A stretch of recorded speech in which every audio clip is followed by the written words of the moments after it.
সেই সাথে আমরা সর্বপ্রথম আজকে যে বিষয়ে সকল রাজনৈতিক দলের নেতৃবৃন্দ একমত হয়েছে যে ভারত এবং ভারতের যে বাংলাদেশ নীতি, ভারতের বিভিন্ন রাজ্যে বাংলাদেশের উপ হাই কমিশন সহ বাংলাদেশের জাতীয় পতাকার বিরুদ্ধে যে অবমাননামূলক আচরণ করা হয়েছে, অগ্নিসংযোগ করা হয়েছে এবং ভারতীয় মিডিয়া এবং ভারতীয় রাষ্ট্রের বিভিন্ন দায়িত্বশীলদের পক্ষ থেকে বাংলাদেশ বিষয়ে যে বক্তব্যগুলো এসেছে তার তীব্র সমালোচনা এবং নিন্দা জ্ঞাপন করা হয়েছে। সেই সাথে বাংলাদেশের অন্তর্বর্তীকালীন সরকারের ভারতের এই আগ্রাসী মনোভাবের বিরুদ্ধে যে আত্মমর্যাদাপূর্ণ যে সাহসী পদক্ষেপ, সেই সাহসী পদক্ষেপের সাথে সকল রাজনৈতিক দল সংহতি প্রকাশ করেছে এবং তাদেরকে সাহস জুগিয়েছে এবং ভবিষ্যতে যে কোনো রাষ্ট্রীয় পদক্ষেপের সাথে, সরকারের পদক্ষেপের সাথে সকল রাজনৈতিক দলগুলো একমত থাকবে এবং তারা সংহতিতে থাকবে, এই প্রতিশ্রুতি দেওয়া হয়েছে। সেই সাথে আন্তর্জাতিক গণমাধ্যমে ভারতের এই যে অপপ্রচার, সেই অপপ্রচারের বিরুদ্ধে বাংলাদেশের অবস্থান তুলে ধরার জন্য বাংলাদেশের স্থানীয় জাতীয় গণমাধ্যম এবং আন্তর্জাতিক গণমাধ্যমে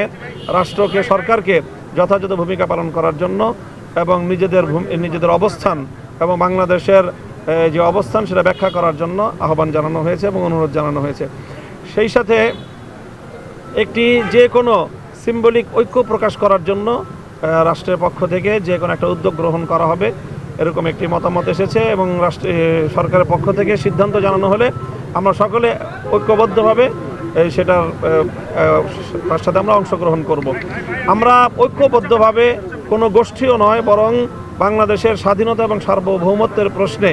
সকল সংকীর্ণতার ঊর্ধ্বে বাংলাদেশের প্রশ্নে যারা আমরা ঐক্যমত,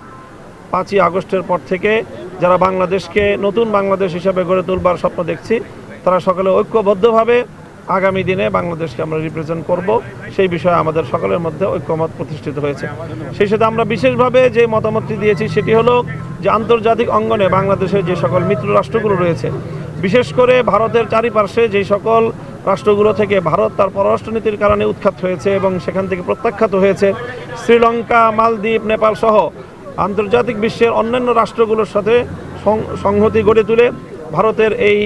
আগ্রাসী মনোভাবের বিরুদ্ধে বাংলাদেশকে আন্তর্জাতিক অঙ্গনে নিজেদের মিত্রদেরকে নিয়ে নিজেদের অবস্থানকে শক্তিশালী করার জন্য আমরা মতামত দিয়েছি এবং পরামর্শ দিয়েছি এবং আমরা আশা করি যে সেই বিষয়ে আগামীতে পদক্ষেপ দেখা যাবে ইনশাআল্লাহ। ধন্যবাদ।